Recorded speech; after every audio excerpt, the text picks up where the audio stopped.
Hola, ¿qué tal? Buenos días. Bienvenidos al webinar del día de hoy, que es la guía contra la corrupción en ministerios públicos. Nos acompaña la licenciada Estefanía Medina, quien es cofundadora de la organización TOGIL. Y bueno, ella es originaria del estado de Aguascalientes y está comprometida con un México mejor. Es licenciada en Derecho por la Universidad Iberoamericana y especialista en Sistema Penal Acusatorio por la Escuela Libre de Derecho. Fue directora general adjunta en la Unidad para la Implementación del Sistema Procesal Penal Acusatorio de la PGR y también fue asesora de la Cámara de Diputados, en la Cámara de Diputados. Fungió como directora para la implementación del Sistema Penal Acusatorio y también como titular de la Unidad de Atención Inmediata de la Visitaduría General de la PGR. Asimismo, como asesora del Secretariado Ejecutivo del Sistema Nacional de Seguridad Pública y en el ámbito académico se desempeña como profesora de la especialidad de Derecho Penal de la Escuela Libre de Derecho, así como docente y expositora en diversos cursos y conferencias.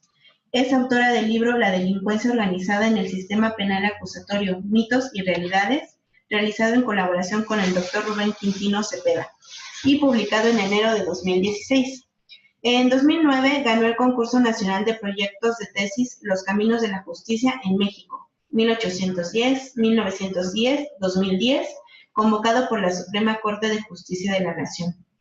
Bienvenidos y bueno, recuerden que sus constancias van a estar en sus carpetas digitales en la página web de ASIS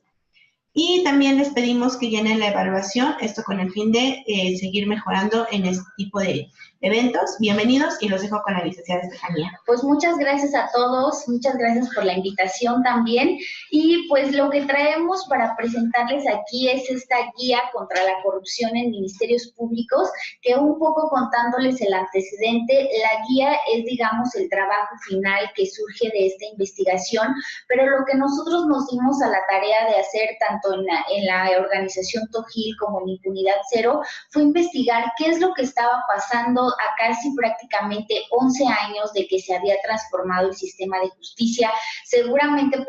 por ahí a ustedes les surgirá el tema de este cambio de un sistema de justicia que lo vimos muy enfocado a tema de juicios orales como el gran emblema de esta transformación, pero en realidad es que fue una transformación mucho más profunda. Y esta transformación pues básicamente fue enfocada en que nuestro sistema de justicia estaba prácticamente destruido hace 10 años, lleno y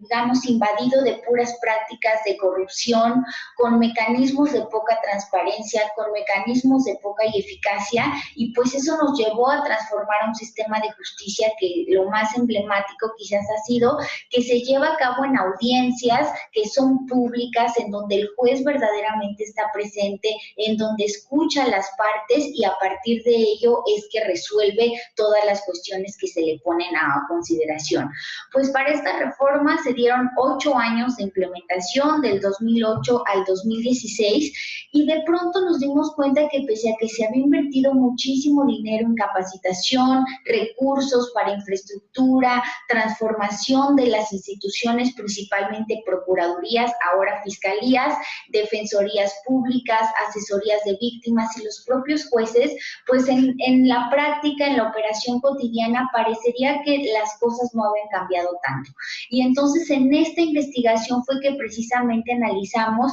pues que desde el nivel directivo ha habido muchísimas deficiencias en cuanto a los requerimientos o necesidades que se tienen dentro para que el sistema de justicia funcione de manera adecuada, y la principal o el peor de los puntos es que precisamente no se había logrado atender el problema de corrupción que ha estado permeado en el sistema de justicia. Y entonces la pregunta fue, ¿qué es lo que pasó o qué es lo que se dejó de hacer que continuamos con estos vicios de corrupción dentro del sistema? Y pues lo más grave es que principalmente no se han establecido mecanismos de control y eficacia durante el curso de todo el procedimiento, sino que básicamente se pensó que la corrupción en el sistema de justicia se iba a erradicar como por arte de magia.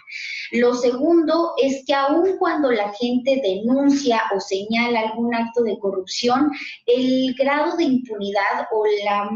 la posibilidad de que ese acto quede completamente sin ninguna sanción es altísimo. Y entonces es de ahí que nos empezamos a preguntar, ¿será que el sistema de justicia es el que tiene algún problema o en realidad es más bien la falta de mecanismos de operación adecuada? Y de ahí fue que fuimos identificando algunas malas prácticas que principalmente abren espacios de corrupción o de impunidad dentro del sistema de justicia penal y que quizás es muy interesante que ustedes la conozcan, sobre todo por el perfil, por el contacto que de pronto pueden tener con algún tipo de delito, y es muy importante en términos ciudadanos también pensar una nueva visión en la cual no solamente esperamos que las cosas cambien en función de que el nivel directivo gubernamental lo establezca, sino que los cambios también pueden venir en función de que desde el espectro de los ciudadanos estemos mucho más informados de nuestros derechos,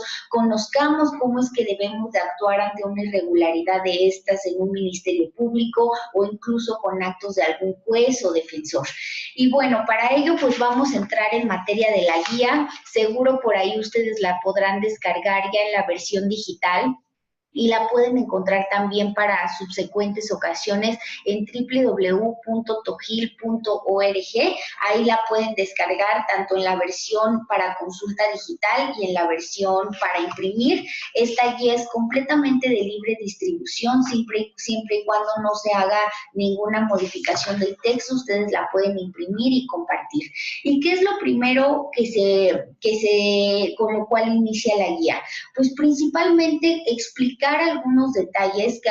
hoy por hoy quedan completamente, digamos, fuera de toda claridad por parte de los... Ah, perfecto, ellos lo van siguiendo. Buenísimo. Algunos aspectos que quedan completamente fuera del conocimiento de quienes de pronto no están muy cercanos al ramo del derecho o incluso en el ramo del derecho penal. Y pues precisamente los objetivos de esta guía es brindar información clara sobre el procedimiento, evitar este lenguaje tan complejo al cual de pronto estamos acostumbrados y ofrecer herramientas que les sean útiles para qué hacer ante estos actos de corrupción durante todo un procedimiento penal. Y pues nos dimos cuenta que en realidad había algunos usuarios o personas que acuden a presentar una denuncia por un delito, quienes en principio ni siquiera tenían claro cuáles delitos son, por ejemplo, del fuero federal o del fuero común y en qué casos tengo que ir a denunciarlos a la hoy Fiscalía General de la República o en qué casos tengo que ir a una procuraduría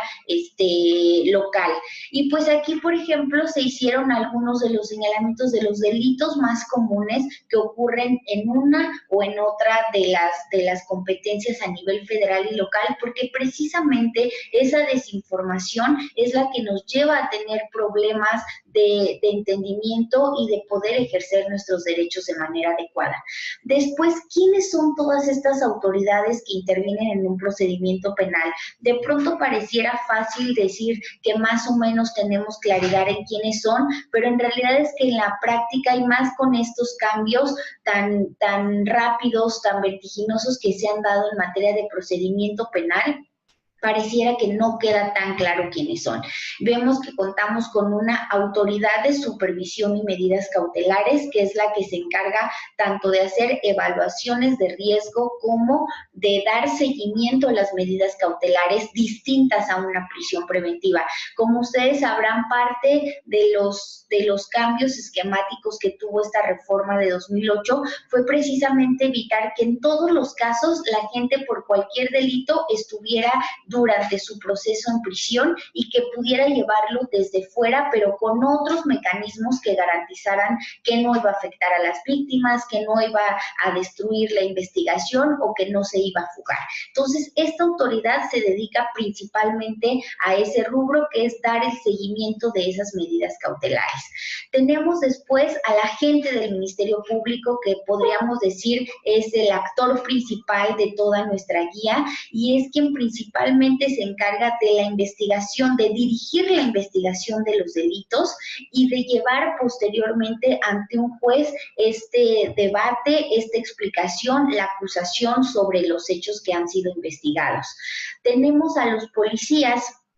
que son quienes materialmente hoy por hoy realizan la investigación. Y este tema es súper clave porque en términos procesales vemos que este nivel de concepto policial no queda únicamente limitado a los policías que forman parte de las instituciones de seguridad, de procuración de justicia, sino que en términos procesales todos los policías, desde luego con distintas competencias, están obligados a reaccionar y actuar ante la comisión de un delito y sobre todo en el caso de un delito de flagrancia, es decir, que se está cometiendo en ese momento. Tenemos a los peritos, que son los expertos técnicos quienes realizan los dictámenes de alguna especialidad y que corroboran o apoyan en el tema de la investigación. Después tenemos la figura del asesor jurídico, que es un rol importantísimo que se estableció a la luz de esta reforma que les comento de 2008, y es básicamente cambiar el chip de que ya no solo las personas que son acusadas por cometer un delito tienen derecho a tener un abogado, sino que ahora también las víctimas, quienes son víctimas de un delito, tienen derecho a contar en todo momento del procedimiento con un abogado que les dé asesoría, pero que además defienda sus derechos ante un juez, por ejemplo, en una audiencia o ante el Ministerio Público, y este es quizás de los cambios más importantes que podemos encontrar. El defensor público, que como lo comentaba, pues es quien debe de brindar esa defensa adecuada a las personas que no tengan oportunidad o no deseen tener un abogado privado, pues el Estado tendrá la obligación de brindarles uno. Facilitadores son los encargados de llevar a cabo los procesos de mediación y conciliación que se engloban en general en el concepto de mecanismos alternativos de solución de controversias en materia penal. El juez de control, aquí van a ver que tenemos tres tipos de jueces. Un juez de control que conoce durante toda la fase de investigación. Después tenemos tribunal de enjuiciamiento, que es quien conoce durante la fase de juicio, tribunales de alzada y jueces de ejecución, que ya son para apelación o para la ejecución de sanciones. Y aquí verán a ver ustedes qué situaciones sí no deben denunciarse ante el Ministerio Público.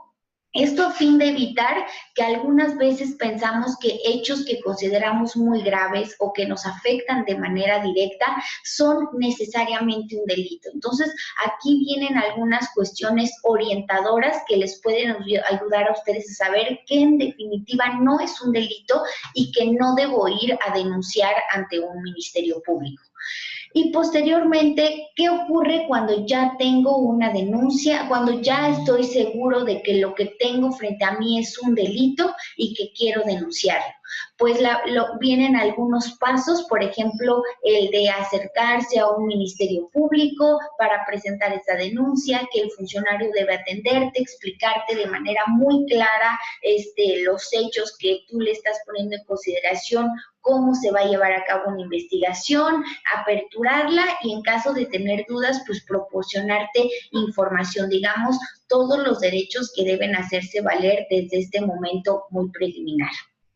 Aquí se corta un poquito en nuestra visión electrónica, pero la idea es que ustedes puedan conocer, si lo abren, digamos, a dos páginas, cuáles son las etapas del procedimiento penal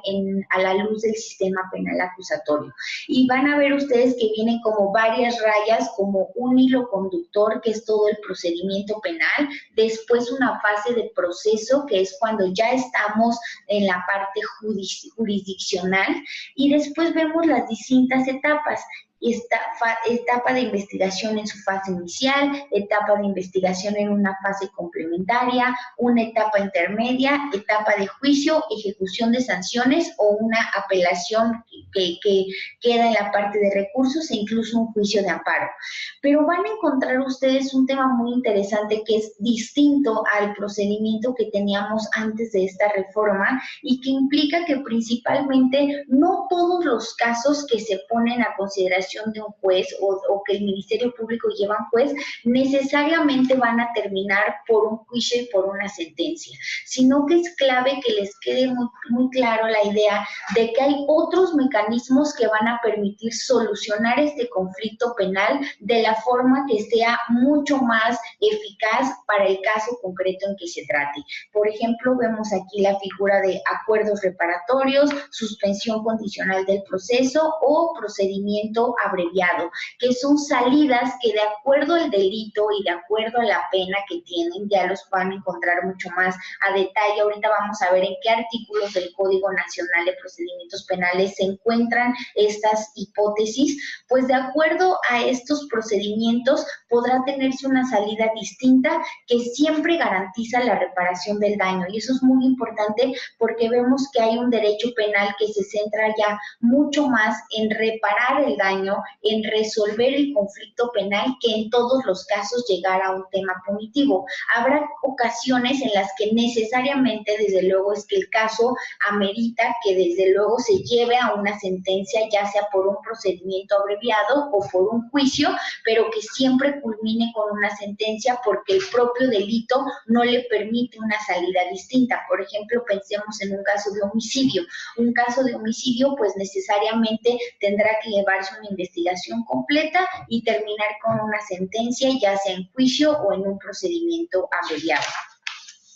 Y ahora sí entramos a cuáles son estos 15 puntos críticos que nosotros como organizaciones detectamos que no estaban funcionando bien dentro del procedimiento penal y que principalmente podrían llegar a estar asociados o en su caso permitir vicios de corrupción. El primero viene desde el inicio de la investigación. Este es importantísimo porque quizás es al que muy frecuentemente la mayoría de los ciudadanos se enfrentan cuando presentan un delito, una denuncia por la comisión de un delito. Y aquí se trata de que ustedes deben de tener muy claro que cuando ustedes advierten un hecho que puede considerarse un delito y se presentan a que se inicie una investigación mediante esta denuncia, resulta recurrente que en la práctica los ministerios públicos tienden a decir que se toma la información y que se da una fecha posterior para que se acuda a realizar una figura de ratificación. ¿Qué es esta ratificación? Pues resulta que exigen que después de días vayas a decir que sí dijiste lo mismo que ya habías dicho en una fecha anterior, en donde ya habías quizás hasta aportado toda la información que se recordaba en ese momento. Y en realidad esta figura no es más que un resquicio que se ha quedado del sistema del procedimiento penal anterior y que en realidad no tiene ninguna aplicación o sustento legal en este procedimiento. Por ello es que en este caso debe exigirse en todo momento que no se acuda a ningún tipo de ratificación porque es una figura completamente ilegal que limita su acceso a la justicia y que le impone mayores requisitos que los que la ley le exige. Entonces es importante que tengan como muy claro este punto a la hora de que se denuncia un delito. Después, ¿qué pasa? Solicitud de gratificaciones o mordidas para proporcionar copias, actuaciones o informes. Otra regla de oro que deben ustedes tener muy clara: nada en el procedimiento penal cuesta. No cuesta levantar una denuncia, no cuesta que te den tus copias, no cuesta que tú solicites información. Absolutamente todo el procedimiento penal es completamente gratuito por disposición expresa de la ley. Entonces, cada vez que un funcionario les dice a ustedes que para entregarles una copia, que para darles una cita, que para apurar un trámite es necesario que le den cualquier cantidad de dinero, beneficios o solicitudes de cualquier tipo, eso es simple y sencillamente un acto de pura corrupción y que ustedes deben de evitarla a la mayor costa posible, desde luego denunciando el hecho, señalándolo, pero sobre todo evitando incurrir en ese acto de corrupción, porque al final de cuentas, uno, a ustedes los vuelve desde cierto punto un cómplice, y dos, porque al final de cuentas es solo la única forma en la que vamos a evitar o vamos a contener que esto siga ocurriendo ocurriendo. Y sé que por ahí quizás ahorita en la fase de preguntas y respuestas a ustedes les surgirá alguna duda, pues ¿qué hago si es, digamos, la forma en la que funciona el sistema? ¿Qué hago si no hay otra forma de que me lo entreguen? ¿Qué hago si al final es la persona que tiene a cargo mi caso? Son algunos de los cuestionamientos que hemos escuchado también de parte de los ciudadanos, quienes en carne propia pues viven estas afectaciones todos los días, y la respuesta es que aún y con esas dificultades, lo que debemos hoy por hoy buscar en bloque es que precisamente ya no seamos tolerantes a estos actos de corrupción en ningún momento, y que lo apuremos generando denuncias sobre estos nuevos actos, evidenciando, visibilizando. Ahora, otro muy relacionado con este tema, pero que ya va más enfocado al tema de detención, aquí cambiaremos un poco el chip, ya no como víctima, sino como qué pasa si yo tengo un familiar o alguna parte de personal que está en mi institución, o alguien que ha sido acusado de cometer un delito, fue detenido en flagrancia y sé yo que está detenido ante el Ministerio Público en este plazo de 48 horas que tiene para decidir si va o no a llevarlo ante un juez. Pues es muy recurrente que en este plazo, debido a que de acuerdo a un artículo que aquí lo van a ver ustedes en su guía, el artículo 140 del Código Nacional de Procedimientos Penales,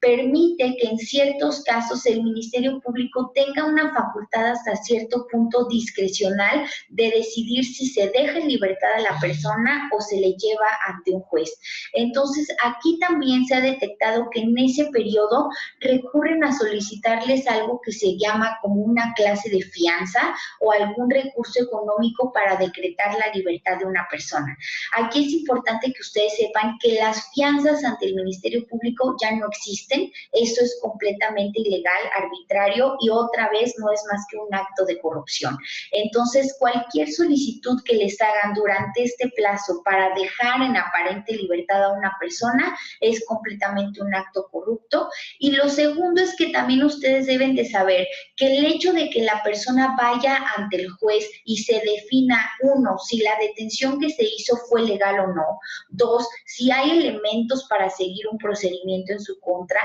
y tres, que la definición de que si esa persona estará en libertad o no, no únicamente va a depender de que el Ministerio Público lo lleve ante el juez, sino que dependerá del delito del que se trata y de que el fiscal o el Ministerio Público aporte datos o evidencias que sustenten que efectivamente esa persona debe estar en prisión. Entonces, por ello es muy importante que no se asusten en este momento, que tengan muy claro que existen distintas salidas, que no necesariamente todos los casos de una detención implican ir a prisión, y que además cualquier solicitud que se haga en este momento es un acto de corrupción que lo único que busca pues es básicamente pintar una historia distinta a la que realmente está ocurriendo en el procedimiento penal. Vámonos ahora a terminación de las investigaciones. Deben ustedes saber que en esta fase de investigación que está a cargo del Ministerio Público, este funcionario tiene la potestad de determinar el cierre de la investigación por un ejercicio de la acción penal que implica, digamos, a grosso modo, distintas razones por las que ya se considera que no hay un delito o no hay elementos para acusar a esa persona; una abstención de investigación, que esa es desde el principio cuando definitivamente dice este hecho no es delito y no lo voy a investigar; o finalmente aplicar una figura que se llama criterios de oportunidad, que tienen distintas razones para aplicarse, pero que en esencia lo que hacen es cerrar esta investigación sin llevarla ante un juez. Pues ante todos estos actos resulta también recurrente que tanto acusados, a las personas que están siendo investigadas o a las víctimas se les solicite distintas cantidades de dinero o actos de corrupción para cerrar las investigaciones o para no cerrarlas. Y aquí, ¿qué es lo que ustedes deben de saber? Uno, que si se cierra esa investigación a través de cualquiera de estas figuras, ustedes tienen el derecho de ir y controvertir esa decisión ante un juez de control. Y esto es en una audiencia pública en la que podrán ir asesorados por un abogado en el caso de ser una víctima. Y entonces no es únicamente, no depende de ese Ministerio Público exclusivamente cerrar esa investigación, sino que ustedes pueden evitar incurrir en estos actos de corrupción porque pueden ejercer otros mecanismos distintos, como el hecho de ir ante un juez y controvertirlo. Y un poco lo mismo pasa con nuestro punto número 5, que refiere al archivo temporal, que aquí quiere decir otra figura que no cierra como tal una investigación, pero que sí la deja, por así decirlo, en suspenso, y que también resulta muy recurrente que los ministerios públicos, uno, por no generar una investigación eficaz, sin haber agotado todas las líneas de investigación, o quizás hasta porque ya han recibido un acto de corrupción de la parte contraria, manden distintas investigaciones al archivo temporal, que como aquí van a ver ustedes, no es más que enviarlos a una congeladora de la que muy posiblemente no van a salir. Entonces, esta figura que les comentaba de que se puede llevar a controvertir ante un juez ocurre tanto en las determinaciones de la investigación como en esta de archivo temporal. Y ustedes deben de estar conscientes de ello para que cuenten con los mecanismos y los puedan hacer valer cuando sientan que sus derechos, o más bien adviertan que han sido transgredidos sus derechos dentro del procedimiento penal. Ahora, ustedes se pensarán, y bueno, ¿yo cómo me voy a enterar que de una denuncia que yo presenté y que se abrió una investigación, pues ahora han aplicado una abstención de investigar, un ejercicio de la acción penal, criterios de oportunidad o un archivo temporal? Pues aquí también ha habido una discrepancia un poco de criterios en cuanto a cuáles son los plazos para notificarle a una víctima. Una vez que se le notifica una de estas determinaciones, cuenta con un plazo de 10 días para ir a controvertirlo ante el juez. Pero, ¿qué nos garantiza que a nosotros nos lo van a notificar en manera pronta y expedita? Pues aquí, derivado de la interpretación de los artículos 84, 93, 258 del Código Nacional de Procedimientos Penales, hemos identificado que el Ministerio Público cuenta con 24 horas a partir de que ha determinado cualquiera de estas cierres o suspensión de la investigación para notificarlo a las víctimas a fin de que a partir de ese momento empiecen a correr esos 10 días que se tienen de impugnación. Entonces, también es importante que en el caso en el que ustedes adviertan que se ha determinado alguna de estas soluciones, de este cierre de la investigación, y que la misma no se les ha notificado o que no se les notificó en plazo, eso también es susceptible de ser denunciado, por lo menos a un nivel de irregularidad que quizás implique una sanción de carácter administrativo. Después vamos a omisión de investigación. Todo lo que vimos ahorita, digamos, es por acción. ¿Qué hace el Ministerio Público que violenta nuestros derechos? Pero ¿qué pasa también cuando simple y sencillamente no hace nada? Pues esa omisión de investigación también es susceptible de controvertirse ante el juez de control. Si ustedes son una víctima y ustedes ya interpusieron una denuncia, van y la revisan y ven que básicamente no hay nada, o lo que hay no tiene ninguna relación con el delito que se está investigando, ustedes pueden presentar por escrito que se les realicen tales o cuales actos de investigación que sean oportunos para ese delito que se está denunciando. Y el Ministerio Público, a partir de ese escrito que ustedes les presentan, tiene un plazo de 3 días para contestarles y decirles si va o no a hacer esos actos de investigación y por qué. Y lo más interesante es que contra esa determinación ustedes pueden ir ante el juez de control en caso de que se niegue a investigar lo que ustedes les están pidiendo. Entonces, si se fijan aquí hasta donde vamos, vemos que hoy tanto víctimas como ser investigados o acusados por un delito nos dan muchos mayores potestades dentro de todo el procedimiento penal, y no nos deja como meros espectadores, sino que somos un actor fundamental y principal en el curso de nuestro procedimiento.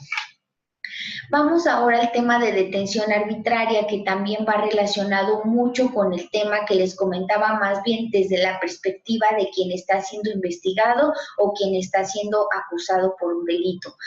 Pues en realidad en nuestro país se cometen muchísimas arbitrariedades para la detención. Ustedes seguramente han pasado por cualquier calle en la Ciudad de México, en la ciudad en la que ustedes se encuentren, y de pronto hay una serie de retenes que son completamente ilegales. De pronto les hace una parada alguna patrulla sin razón alguna. De pronto pueden encontrarse con historias de familiares o personas cercanas, de personas que simplemente fueron detenidas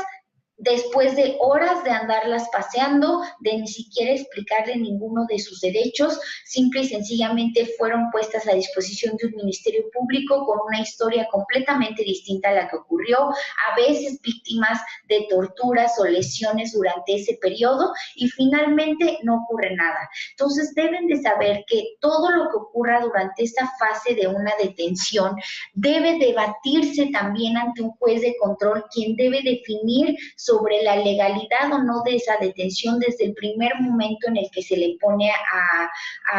la vista a la persona que ha sido detenida, que se le pone a su disposición. Entonces, hay mecanismos efectivos para combatir la detención arbitraria, sí, y también es muy importante que chequen este protocolo nacional de actuación de primer respondiente, porque recordarán que hace un momentito que les hablaba yo del policía.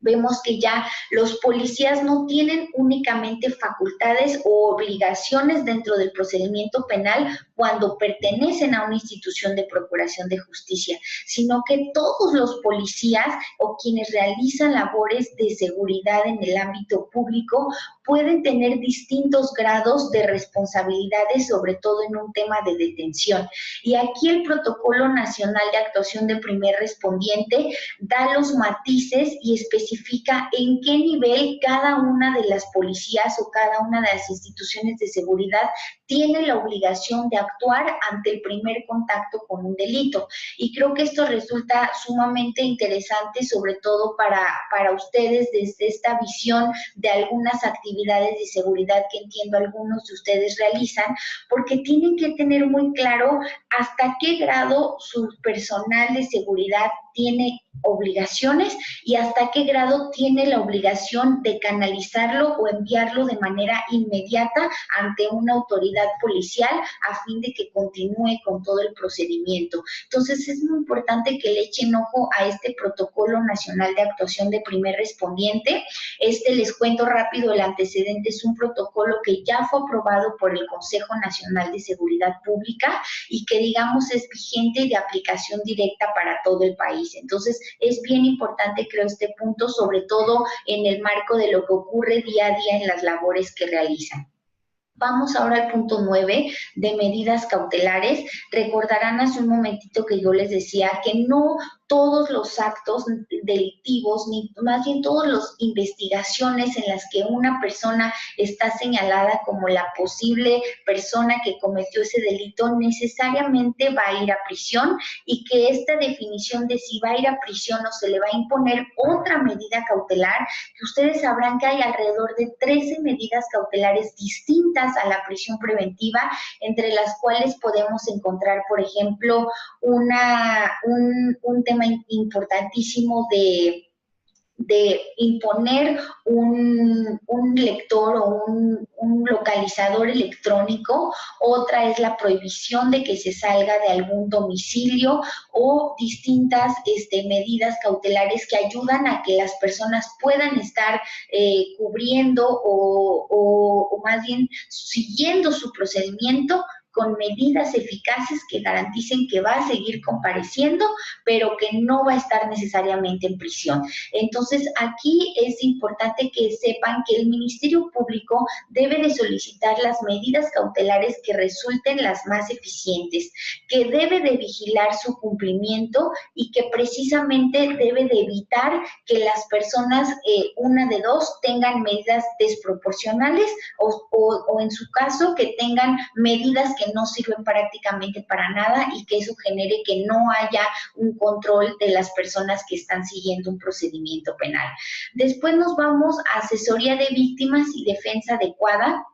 que lo platicamos hace un momento cuando les decía yo quiénes eran los actores. Ya vimos que el asesor jurídico es el abogado de las víctimas, que el defensor es, valga la redundancia, quien brinda la defensa a la persona que está siendo investigada, que se le llama, digamos, técnicamente imputado durante todo el procedimiento. Y aquí básicamente estos dos puntos van enfocados a darles a ustedes los fundamentos para que sepan que tienen derecho a contar tanto con un asesor, ya sea si son víctimas, un defensor gratuito y que sea eficiente durante todo el procedimiento, y que tiene la obligación el Estado de brindarles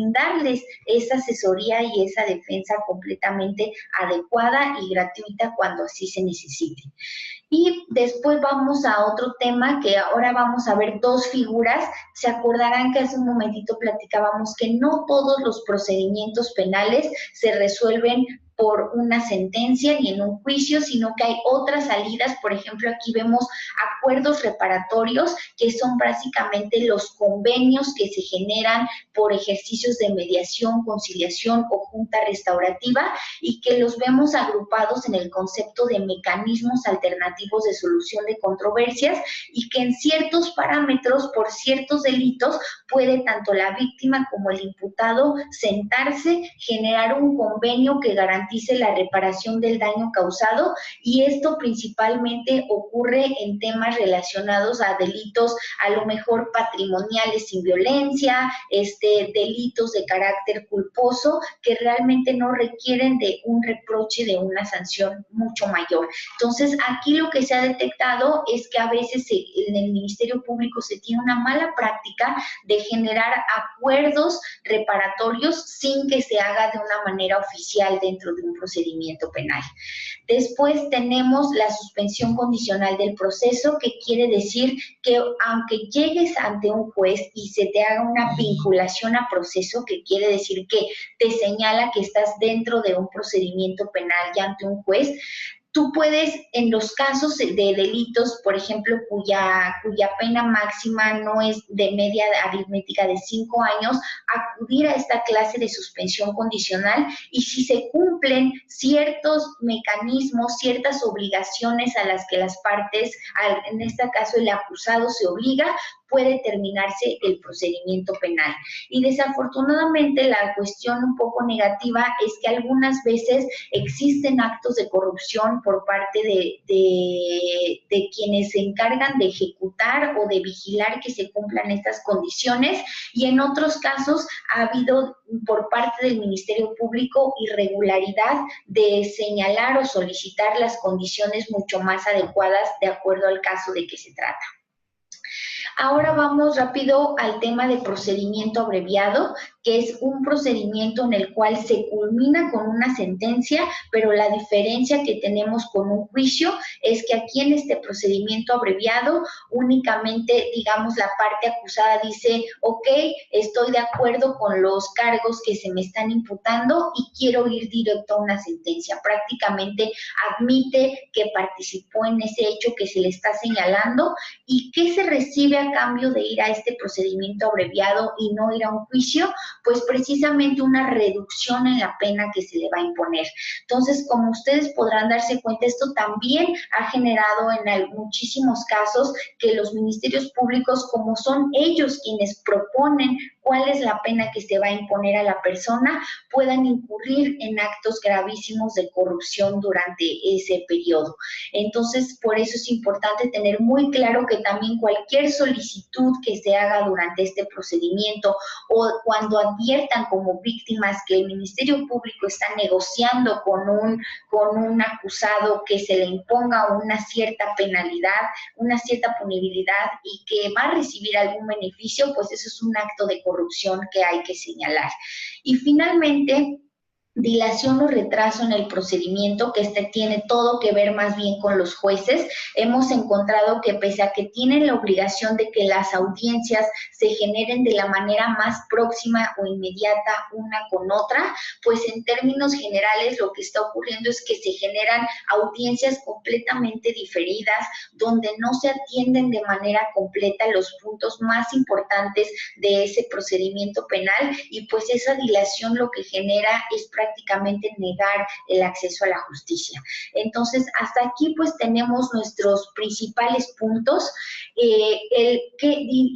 La pregunta que sigue es, ¿qué hago si estoy frente a uno de ellos, si advierto uno de ellos, si conozco a alguien que ha estado en estas malas prácticas o en otra adicional que ustedes detecten por ahí? Y lo importante es que estas denuncias deben de presentarse ya sea ante una visitaduría general, un órgano interno de control o en algunos casos ante las fiscalías anticorrupción de la propia Procuraduría y Fiscalía. Y aquí me disculparán que les doy 3 opciones distintas, pero desafortunadamente lo que encontramos a nivel nacional es que precisamente no existe una homologación de estos criterios y son básicamente criterios diferenciados de qué institución debe de ser, pero ustedes deben de poder preguntar y conocer en cada procuraduría o fiscalía de la entidad de que se trate ante cuál órgano debe presentarse en este caso en concreto, y a nivel federal sepan que siempre hoy por hoy es ante un órgano denominado visitaduría general ante quien se presente esa denuncia, y en un futuro debido a que están haciéndose los cambios que implica la transformación de la procuraduría a la fiscalía, va a ser ante la Dirección de Asuntos Internos. Entonces, esa es la unidad ante las cuales pueden denunciar todas estas irregularidades cuando se trata de ministerios públicos o en su caso ante las contralorías en caso de defensores o asesores jurídicos. Entonces, al final, pues yo sé que quizás los abrumo de pronto con tantos conceptos con los que posiblemente no estén tan familiarizados, pero van a ver que viene al final de su guía un pequeño glosario que les va a ayudar como a repasar y reflexionar algunos de los conceptos mucho más importantes que se retoman durante el curso de toda la guía, y pues de ahí tener mucho mayor claridad o irlos checando para cuando los vayan refiriendo. Y pues creo que hasta aquí serían los aspectos más importantes que yo podría comentarles de la guía. Los invito mucho a que revisen no solo la guía, sino también todo el trabajo de investigación que se encuentra en la revista Este País y que lo pueden descargar en su versión electrónica también en la página www.impunidad0.org y la guía, recuerden, en www.togil.org. Y de igual forma compartirles que tenemos una segunda guía que se llama Guía contra la Violencia de Género en Ministerios Públicos, y que esa va enfocada principalmente al tema de cómo se magnifica o cómo sufren la violencia o la revictimización en los casos de mujeres frente al Ministerio Público. Entonces, pues también los invitamos a que las consulten a través de las páginas de internet que les acabo de comentar, y quedo atenta por si alguno de ustedes tuviera algún comentario, alguna duda o lo que sea que nos quisieran aportar. Muchas gracias.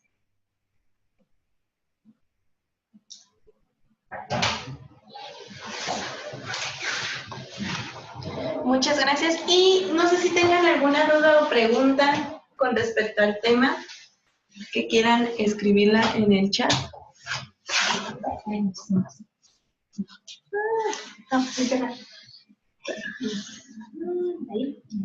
en el chat. Pues la primera pregunta. A ver, ahí.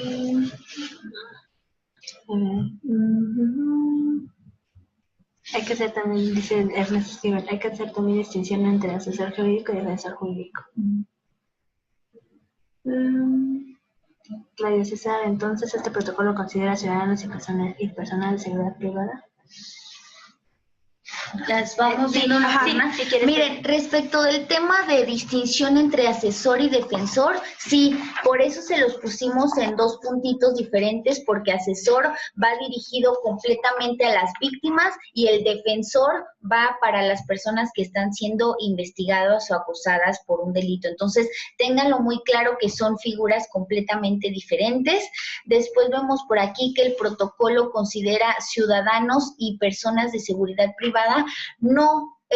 considera básicamente qué funciones deben realizar los distintos actores, digamos, de nivel policial, qué marco de responsabilidad tienen ellos, pero recuerden ustedes que hay un tema, digamos, de una posibilidad de detención que puede hacer cualquier ciudadano en caso de que se esté cometiendo un delito. Entonces, creo que por ahí sería muy importante que ustedes, quienes se dedican a temas vinculados con la seguridad privada, pues puedan enlazar hasta qué marco de responsabilidad abarca a la persona de seguridad privada y hasta qué marco debe enlazarse o canalizarse con la actividad policial. Les repito, las dos ligas es www.tojil.org y www.impunidad0.org. En la primera pueden encontrar las dos guías descargables y en el segundo pueden encontrar la investigación completa de ambos trabajos que les comento, que ya es un poco más largo, pero que viene mucho más detallado. Muy bien, diferencia entre medidas cautelares y providencias precautorias. Esta es una pregunta bien interesante. Las medidas cautelares van dirigidas precisamente a tres principales aspectos. Uno, garantizar que la persona imputada no se vaya a fugar, que no vaya a cometer algún acto en contra de la víctima, los ciudadanos o la comunidad. O tres, que a esa persona obstaculice la investigación. Tiene esas finalidades y son las que les digo que se vinculan con prisión preventiva, localizador electrónico, prohibición de salir de determinado domicilio o ¿cómo se llama?, demarcación territorial. Y por otro lado, las providencias precautorias son completamente enfocadas a garantizar la posible reparación del daño que se vaya a dar a las víctimas, y en este caso el tipo de providencias precautorias que tenemos son aseguramientos bancarios o embargos. Van dirigidos a garantizar como que esos recursos puedan contenerse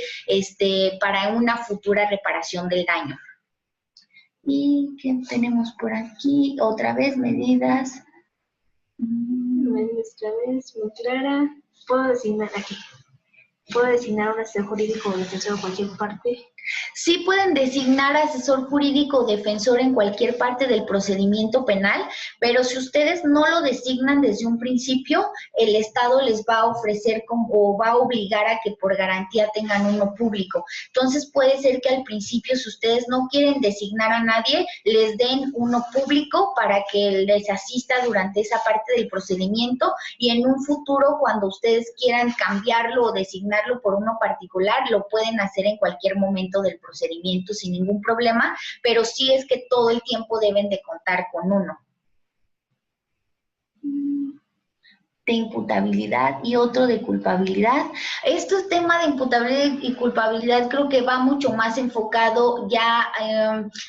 creo que son conceptos que no son, digamos, no son compatibles en este análisis. Es decir, culpabilidad es un elemento que se analiza ya en la imposición de la pena, en la sentencia, y el tema de imputabilidad es si la persona es susceptible o no de ser imputable a un delito. Por ejemplo, personas que tienen algún trastorno mental podrían considerarse inimputables. Más bien, yo lo que les diría es que se queden con el concepto de imputado, es decir, para efectos de lo que hemos estado analizando, la persona respecto de la cual se está generando una investigación durante todo el curso del procedimiento penal. Creo que eso es lo que les puede ser más útil, y en algunos casos, ya cuando se le hizo una acusación formal para ir a juicio, se le puede denominar también acusado, pero de pronto un poco en el argot, tratando de ser no tan jurídicos, pues pareciera que el término acusado es como que el que es más simple o más sencillo para entender a la mayoría de las personas. Ahora, perfecto, justo se relaciona la diferencia entre formulación de imputación y formulación de acusación. La formulación de la imputación, miren, ¿se acuerdan que vimos nuestra línea del tiempo? Y vemos que hay una fase de investigación inicial. Después de esa fase de investigación inicial, hay una primera fase para judicializar el caso, y para que esa judicialización se lleve a cabo, lo que necesitamos es tener una vinculación a proceso. Previo a la vinculación a proceso, el Ministerio Público formula una imputación, que quiere decir que le hace saber a la persona imputada los hechos que se le están imputando a ese momento y los cargos, digamos, que se le formulan en ese momento muy preliminar, y aquí esa imputación es la que puede dar lugar a una futura vinculación a proceso, pero el estándar de prueba es aquí muy bajito y el juez lo valora en ese momento. Por su parte, la formulación de acusación que también hace el Ministerio Público, esa se realiza al término no de la investigación inicial, sino de la investigación complementaria. Y aquí ya básicamente se engloba elementos, digamos, más complejos de las pruebas que en su caso se llevarían ante un juicio, y aquí, digamos, es ya una intención formal de que ese caso sí vaya a ir a un juicio. Entonces, básicamente lo que las distingue es el momento procesal en el que ocurre una y otra y los efectos que tiene, que la primera es para dar paso a una etapa muy preliminar y la segunda es en el caso en el que ya voy a ir a juicio. Son momentos diferentes. Y antes de iniciar una queja por mala práctica en el MP, ¿debo haber iniciado órgano interno de control? No, son procedimientos completamente distintos los que sigue Derechos Humanos con los que se siguen por parte de los órganos internos de control o las visitadurías. Elementos de control que debemos de poner atención en la audiencia de control de detención, pues principalmente uno, si se dan los supuestos de flagrancia, es decir, que la persona que haya sido detenida hubiese estado cometiendo un delito o se le hubiera sido detenida inmediatamente después de haberlo cometido, porque muchos de los casos que se llevan a detención muchas veces no están en un supuesto de flagrancia y aún así se llevan. Dos, que los elementos aprensores, es decir, los policías, o bueno, ahora vemos que hasta elementos quizás del ejército o de otras fuerzas de seguridad que hayan realizado esa detención, sean exactamente los mismos quienes registraron y, digamos, firmaron ese parte de la detención para garantizar que ha habido una certeza entre quien lleva y quien pone a disposición del Ministerio Público. Otro punto importante, que una vez que la persona fue detenida, fue llevada al Ministerio Público de la manera más inmediata posible, evitando generar alguna dilación en ese tiempo. Otro punto importante es que cuando llega ante el juez de control, que durante el periodo de detención por la policía o el Ministerio Público no haya sido la persona objeto de malos tratos, de torturas, de golpes, de lesiones que hayan viciado esa detención. Esos yo creo que son, digamos, los principales aspectos que se pondrían en ese momento procesal. Creo que se van a hacer. Perfecto, pues muchísimas gracias por sus comentarios. La verdad es que me entusiasma mucho que todos los comentarios que vi, los vi muy cercanos al tema, y eso me da mucha alegría porque entiendo que están muy familiarizados con los conceptos que aquí analizamos y que espero que les hayan sido de la mayor utilidad posible, y que también sepan que estos puntos son una versión 1.0 y que pues estamos abiertos a que a través de los canales que tenemos en la organización nos hagan llegar los subsecuentes que ustedes detecten en la práctica. Muchas gracias y que tengan un excelente día. Muchas gracias, Walid. Y bueno, entonces les agradecemos mucho su participación, y posterior a ello, pues recuerden que les vamos a hacer llegar su constancia en formato digital, además de pues este documento, para que también lo vayan analizando, y cualquier comentario mediante Asís para hacérselo llegar a la licenciada Estefanía. Y bueno, que tengan un excelente fin de semana. Si no tienen más dudas o comentarios, hasta luego.